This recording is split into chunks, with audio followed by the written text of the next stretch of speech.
Esselamu Aleyküm ve Rahmetullah ve Berekatuhu değerli izleyiciler. Elhamdülillah sizleri hoş gördük. Değerli izleyiciler, inşallah cücələrin, yəni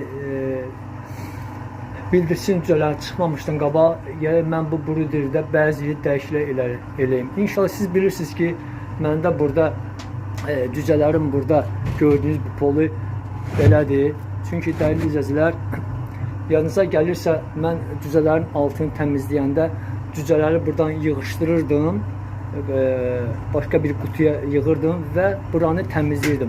Ama bu bildirçini saxlayanda bu iş yani alınmır, yaramır. Çünkü bir kuş ki orada çok qalacaq ve onu narahat etmeye değmez. Yani stres olur, heyvan narahat olur.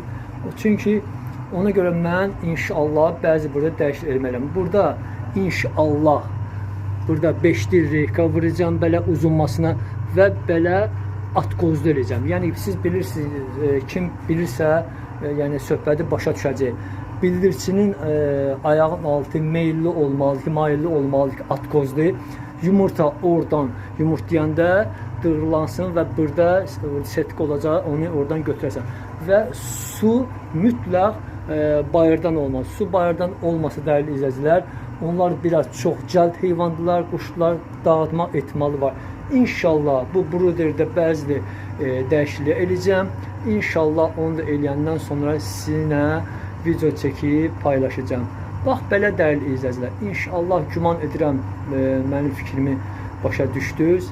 Yəni ki, bunların məqsəd odur ki, İnşallah kimsə gələcəkdə bildirçini saxlayanda bilsin ki, inşallah iş necə olur.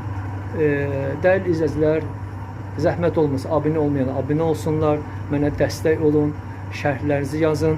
Bu barədə, bu sahədə kim nəsə bilir, o mənə şərhdə yazsın və mən bilmədiyim şeyləri sizlərdən öyrənim. Allah'a emanet olun.